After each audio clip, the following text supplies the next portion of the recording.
On today's show, I'm talking to Karen Wright, who found herself on national TV at the grand old age of 60 on the Great British Bake Off, one of my favourite programmes. This made her look at life totally differently, and now she's actually having the best time of her life in her 60s. And it's something she wants to encourage other women to do, explore more of life's possibilities as they age.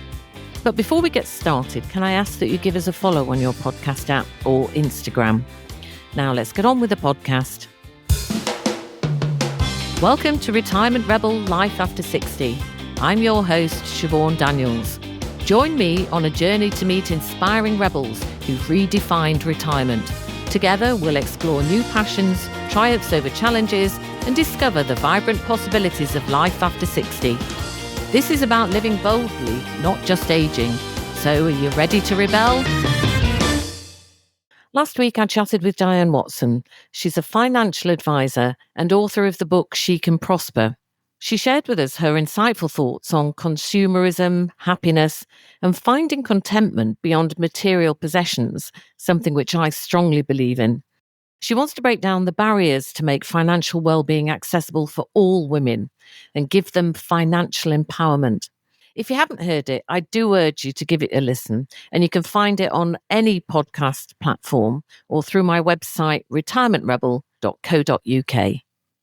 Thank you so much, Karen. It's so lovely to have you. Thank you, Siobhan. I'm absolutely delighted, obviously, to be here. Thanks for having me along. How did you end up on the Great British Bake Off? That'll be the question on everybody's lips. The question on everybody's lips.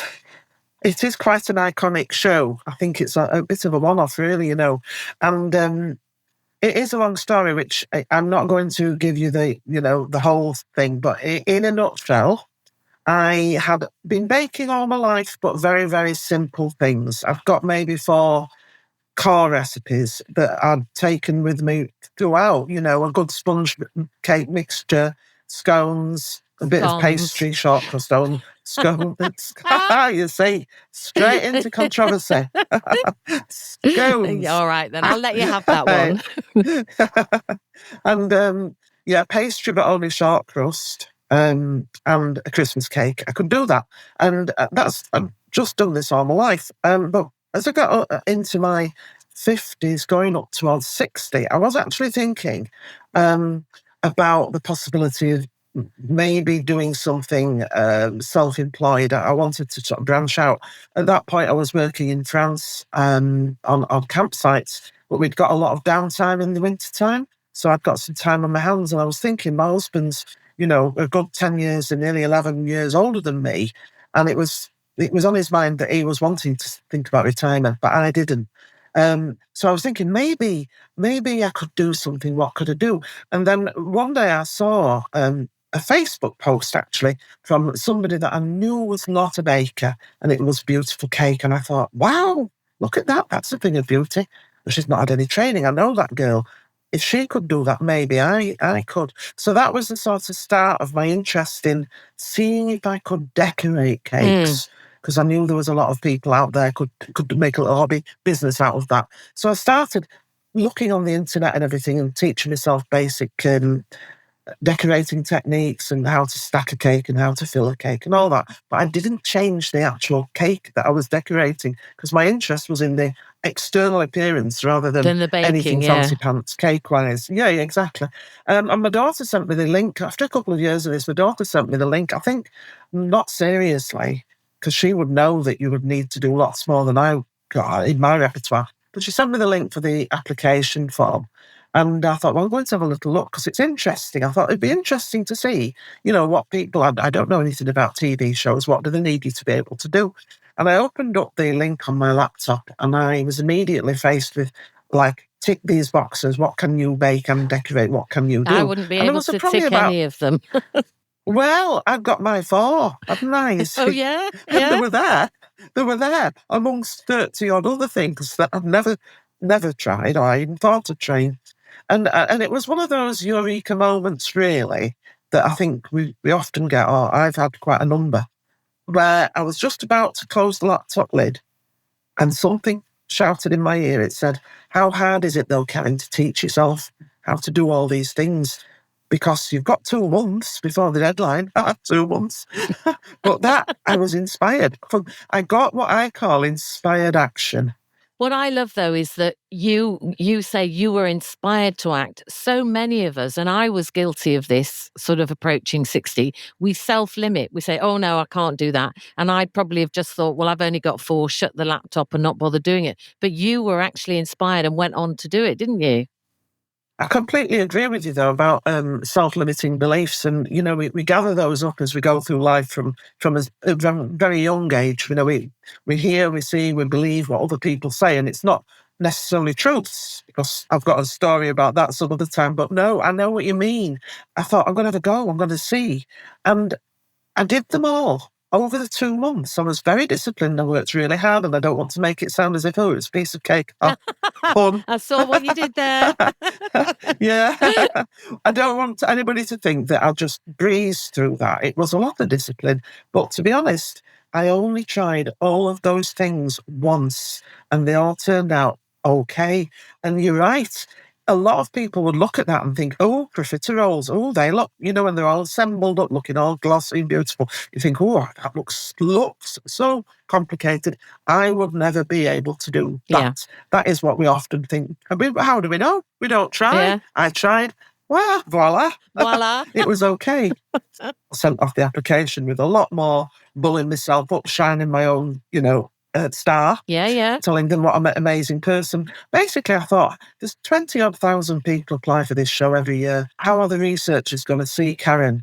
How are they going to see 60-year-old Karen in Wakefield out of all that lot? I needed to sort of get them to hone their light upon me, and I managed it somehow. Did you think at any stage, oh, I'm too old really at 60?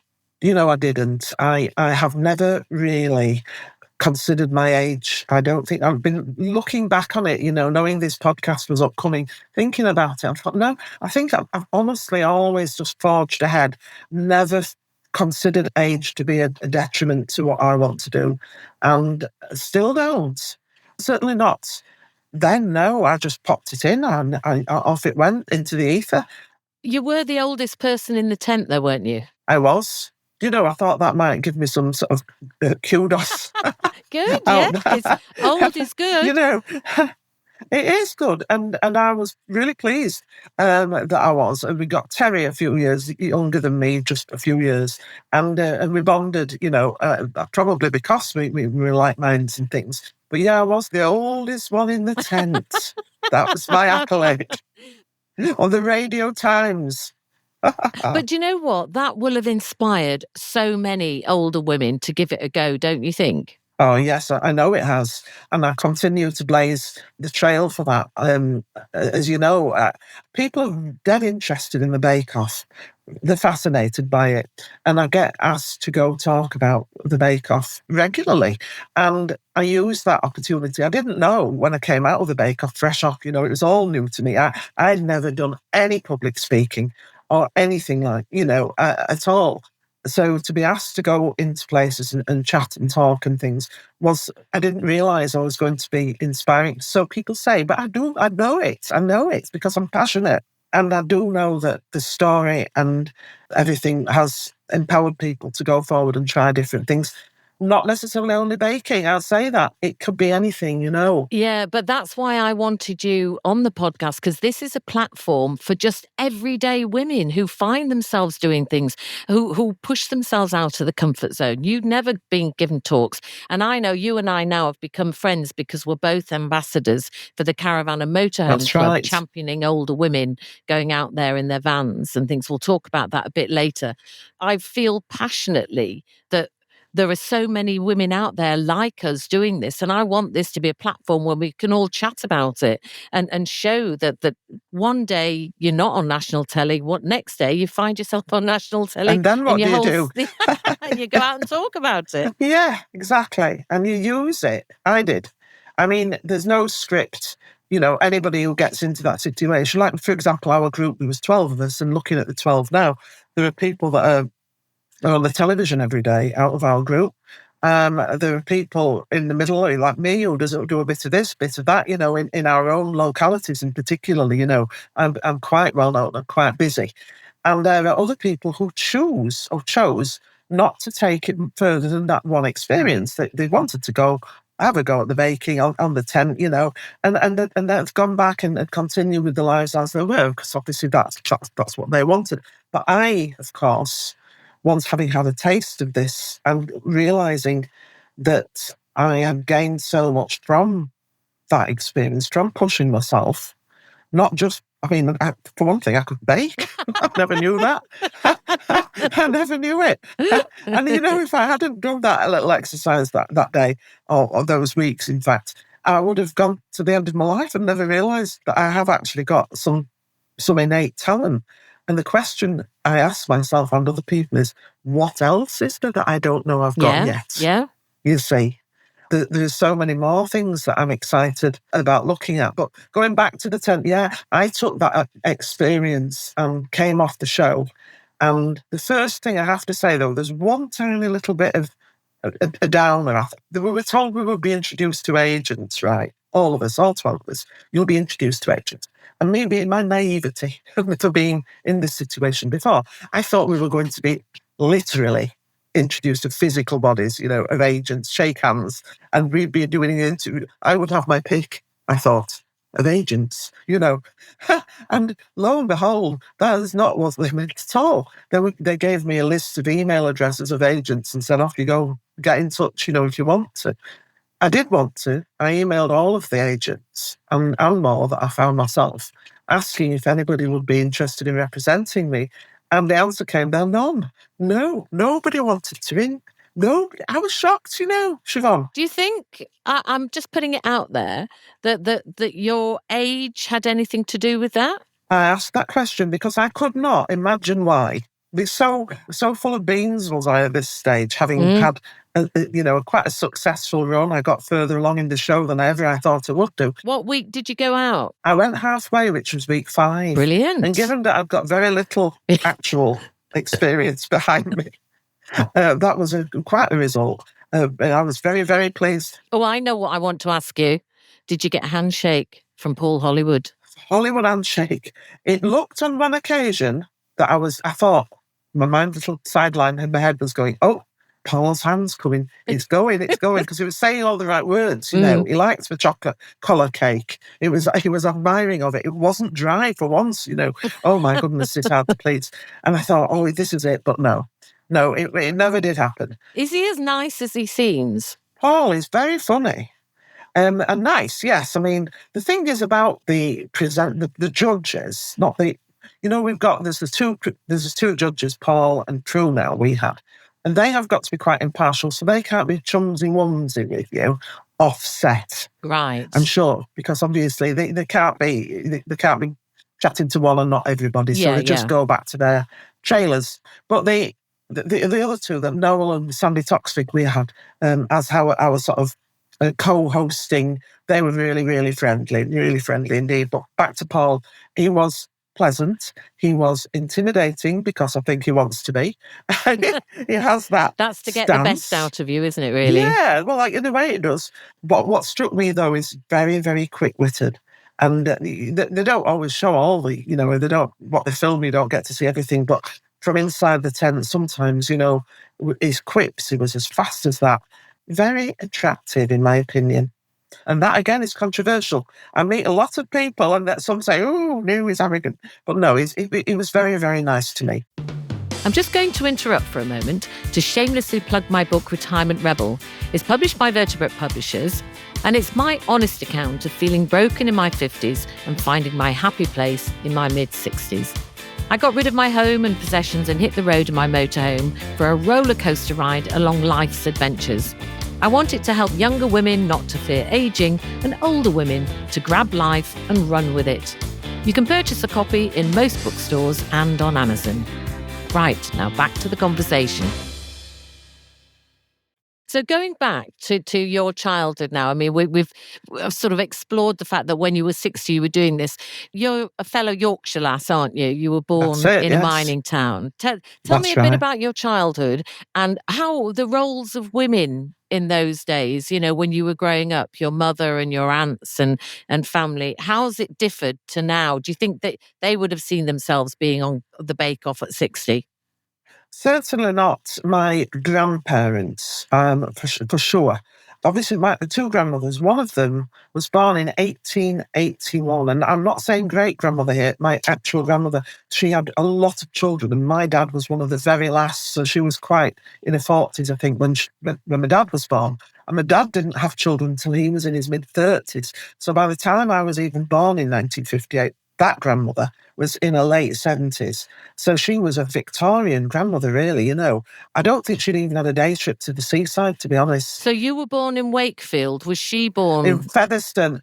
I was born in Featherstone. Yeah, I live in Wakefield now, but it's very close, it's only a few miles away. So Featherstone's a mining town. It's very famous for Featherstone Rovers rugby. And yes, that grandmother she was born in, I think, Pontefract, but my grandfather came up from Staffordshire when they set the mines up in the late 1880s. A lot of people migrated towards mines, and my grandfather on the paternal side was one. So his wife, my grandmother, she had 11 children and a very, very Gosh. small house with one cold water tap and all those things.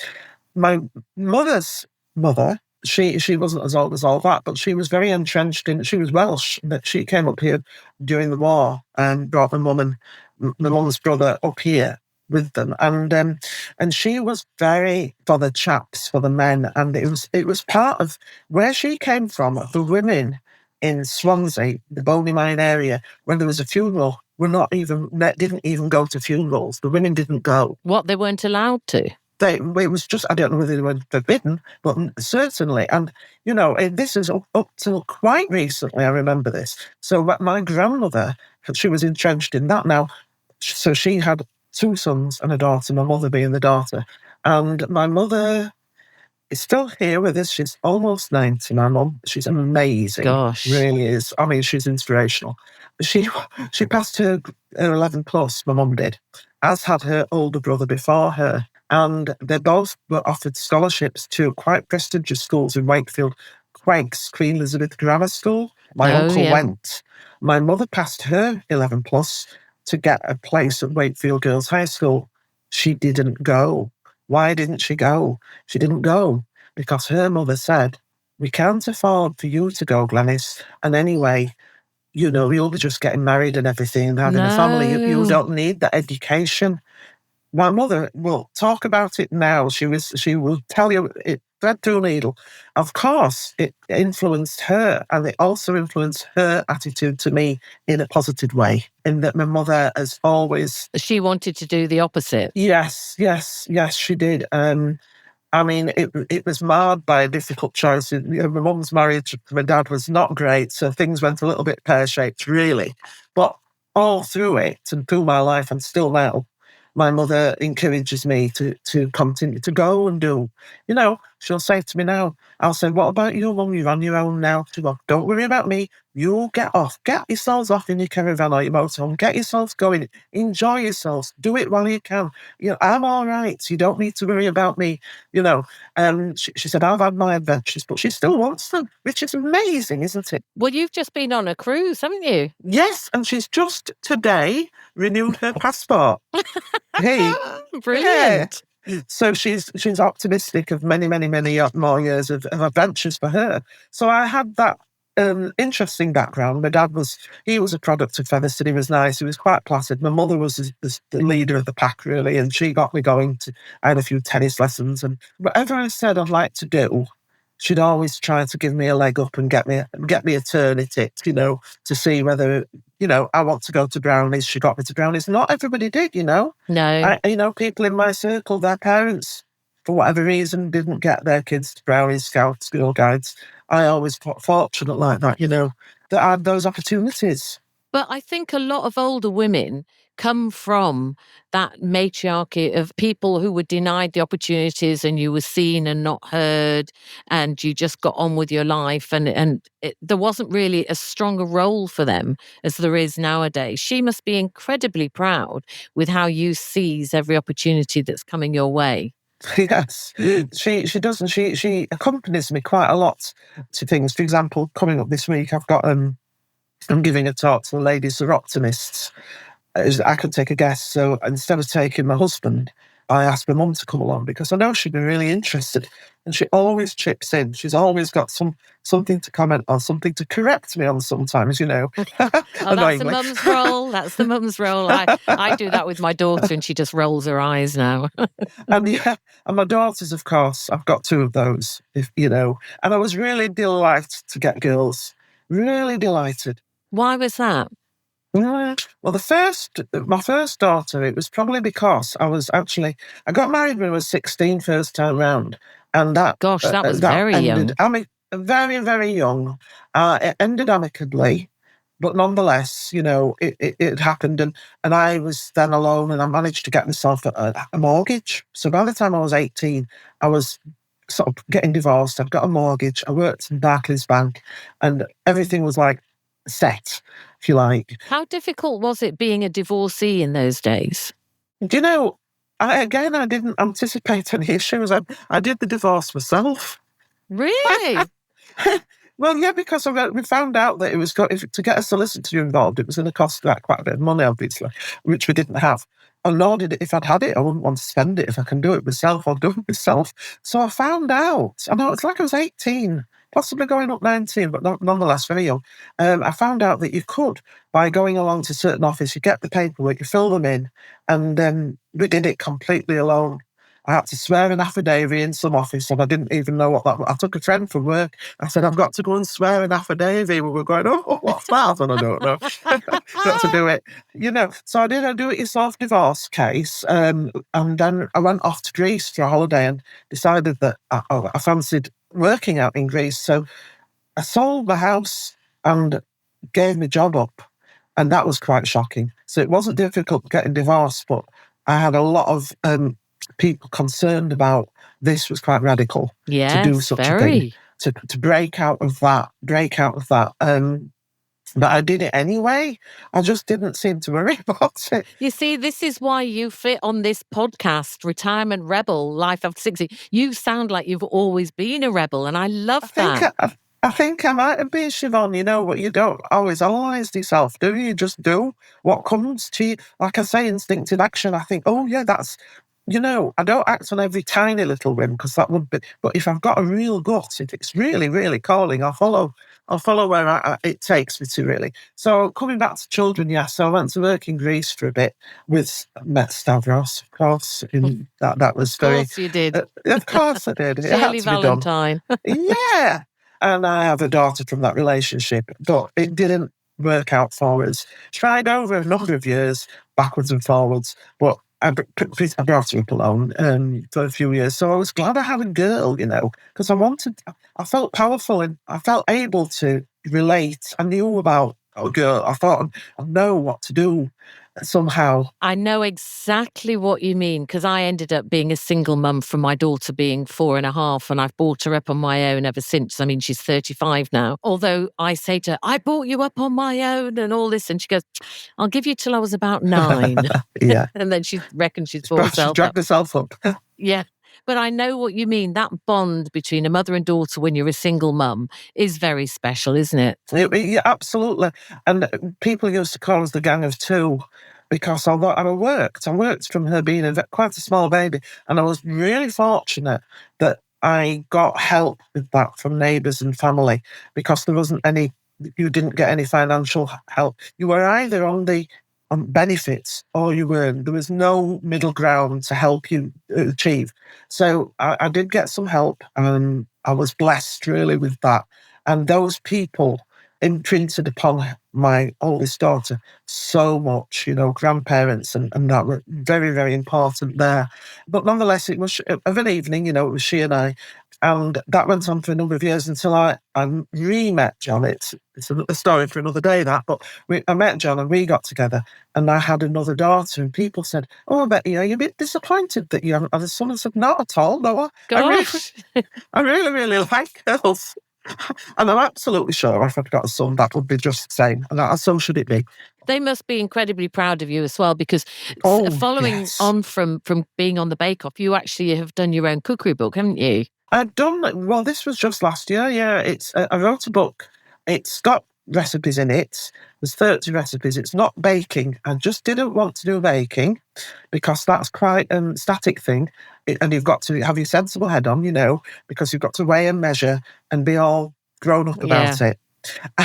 And I like to throw in pinches of that and a stir of that. And I'm a bit chaotic, really. But I think a lot of us are. That's why I think it's such an amazing book. But you actually went on a trip in a Yes. motorhome, didn't you, to write the book? And that's where our paths crossed, because me living in my motorhome and you sort of went on this motorhome trip and put together this cookery book. And then we both are working for the Caravan and Motorhome Club. But I'm fascinated by how you put that book together yourself and published it yourself, because it is what's it called? Meals on the Move. It's Meals on the Move. Subtitle: A Campsite Cooking Journey. It's a book about the journey that we took last June. So it covers just 30 days of my life, and it's done in like a Dear Diary format, because I knew that going on a trip, just John and I, although we know each other like inside out now, there are certain challenges, going off really, that I knew that could impact us really in a longer trip, in a small confined-ish sort of space. So I decided I would see how I went and I'd write about it. I wrote a diary entry per day. I did a recipe per day. I did loads and loads and loads, like over 200 photographs that I took on my mobile phone camera. And I can't believe, again, I think, Siobhan, that's another of my so far favourite achievements, because when I was thinking about writing this book, I didn't know the first thing about how to do it, who would edit it, I didn't know. I took advice from a good friend of ours, really, Sammy Fairclough. She told me who she'd used and how it worked for her. So I'd got the nuts and bolts of it going on, but I didn't know. I thought, well, how do you get photographs? Because we can't take a food photographer with us, clearly. So I thought, well, it's down to you, Karen. You need to find out how to get really cracking, expert-looking photographs. And I did it. This is what I love about you. You just get on with it. Yeah, well, when you've got to, you have to. When you have to, you can. You can make things happen. You'll know. There's only one person can choose that for you, and that's yourself. You can take advice and help, but the bottom line is you decide. Yeah, when I get overwhelmed with things sometimes and I think I can't, I sit down and I calm down and I think, you've got to. There's only you. Get on with it. Find a way. And I do. And every time I do, I think the next obstacle that comes, I think, you can do this. You become empowered, Siobhan, don't you? I've discovered recently that my husband, John, I used to always rely on him to do all things technical in the house, So like a smart TV would come in the house and I'd assume that he would just, he just got on with it. Yeah. And latterly, for various reasons, that's not happening. And I found that I'm having to take on tasks that I used to think that I automatically did. I can't do that, self-limiting. I can't do maths. They always told me at school I was no good at maths. I believed them. They're not right. They weren't right, but I believed what they said. I can't do technology because it's a man thing. It's not. I know. This is what is the problem. We listen to what we're told. And actually, when you have to get on and do it and you get on and do it, that you realise that that's nonsense. It's correct, that, and I now, and I do take great pleasure then. So when, say, the television needs tuning into something because the internet's gone off and things, I will investigate and realise. Then I think, well, it wasn't that hard. I've always thought that was hard, and look, I can do that. And then it's like that's something else I know how to do now. It's brilliant to be an independent person. At the end of the day, that's what we all are. Yeah. What would you say to your younger self, seeing what you're achieving, what you're doing in your 60s and looking forward to your 70s, 80s, 90s and beyond? Siobhan, what I would say is that I wished I'd had the insight about the limiting beliefs, really. I think that's come up to me quite late in life, that a lot of the things that I've carried with me have been put there by other people, and that we gather it. It's so easy done. I mean, we all, we can all fall victim to planting ideas in susceptible minds, But one example is my dad always told me when I was about 4 or 5 years old, I'm clear memory of him saying, Karen, you're tone deaf, love. You can't hold a note. You can't sing, you. Oh, you can't sing. And because it was my dad, of course, I believed him, and it went all through my life that I couldn't sing, so I wouldn't sing. So I didn't. When I went to do piano lessons, they came to an abrupt halt because when it came to singing the scales, I cried because I couldn't. It's too embarrassing. It's my voice, well, no way, and so on. And it took me till I was 60, and I was on the Bake-Off, right? And basically, I sang on television out of nowhere. I broke my own spell. I think it was just like a moment of madness. Yeah, I piped some words on a cake collar of a folk song, and Noel Fielding said, what's this? I said, oh, it's song lyrics. A song? Can you sing? I went, let me show you. And I sang, and I can sing. 60 years. I'd have that limiting belief that was put on me by an unsuspecting dad. He didn't mean it. He didn't think about that. It just, you tell your kids, oh, you've got two left legs, you'll never be able to dance. Things like that. And it can stick with you and make you feel awkward around things. So I think it would be that beliefs aren't necessarily truths. So what you can believe, I believe I can't sing, but is it the truth? Probably not. And there's another saying that I'd like to have put in my own brain years ago. I think Henry Ford said this, but it's so true for me. If you think you can, you will. And if you think you can't, you won't. You're probably right. It's what you think. If you think you can do it, you can. And if you think you're not going to be able to, then you will never do it, will you? So just to get that positive. I mean, I've always been positive, but I have carried with me some baggage. And I think I'd like to have dispelled that at an earlier age. No, I think it's brilliant. You've got it in bucket loads. But what I also think is that women like you and me who are going there and pushing the boundaries and exploring and having our adventures and speaking out positively and challenging those self-limit beliefs are helping other women to change the way we see aging, because we are an ageist society, aren't we? Yes, we are an ageist society, but I was thinking about my upcoming birthday quite a bit because I'm going to be 66 in less than 2 months. And at 66 in this country, you get your state pension. And I was thinking about that with glee, thinking, hurrah, something to celebrate. Wow, lucky me, 6. I've got my pension. It's coming in. I'm in the prime of my life because I see myself as having lots more adventures and fun things and positive things to do. And that money's going to be great to have. I know that if you take me back 20 years ago, I would have not been looking forward to it. Yeah. I would have been thinking, oh, crumbs, when you get your pension, you're going to be really old and blah, blah, blah, blah. I don't see it that way. I think it's a time of great joy.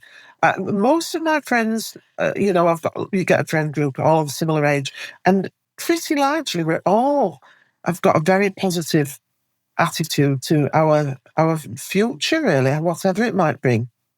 I absolutely love your positive outlook on life. And I do hope that more of us are getting that outlook, that feeling about getting old, that it's not something that's slowing down, that's negative, that's scary. It's actually, like you say, the prime of your life. There's years and years and years ahead of us, or God willing, God willing. I mean, who knows? But using my mum as an example again, she's 90 in 3 weeks' time. And she's just put in for her passport again.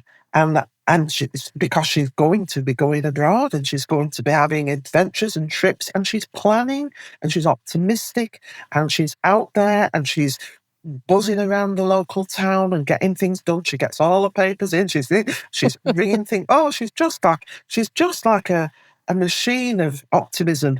But practicalities, she's got all the things in place, and she's not worried. She's not worried about the inevitable end. She said, whatever, but I'm going to get as much out of this life as I possibly can. And, with a mother like that, I'm bound to be following in her footsteps. What an incredible role model. Now, there's one question that I ask everybody. I've absolutely loved chatting with you on this podcast. And there's one question that I ask everybody, and that is, I want to know, when's the last time that you have been really rebellious and felt like a rebel? I felt like a rebel about 3 weeks ago. When you and I were going up to Glasgow, because we went up to work together, didn't we?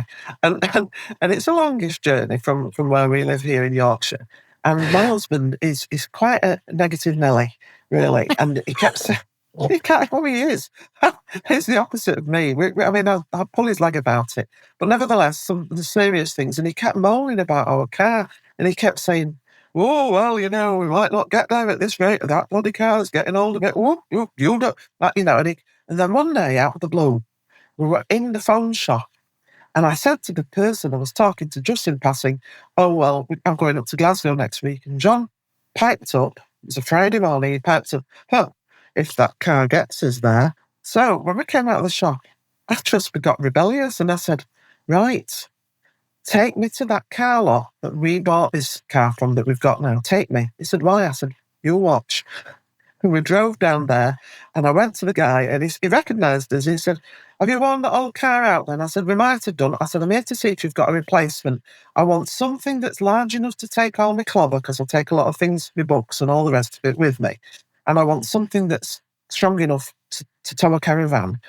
Ideally, already has a tow bar fitted. Have you got anything in this car lot to match that? And he said, oh, let me have a look. Well, we've got this one here. I said, oh, it's a nice colour. Tell you what, we'll have it. He says, you don't want to test drive it? I said, no, we'll have it. I said, I'll give you a deposit now. Can we pick it up on Monday? He said, yeah, it's a done deal. And that was that. And I just thought, I love that.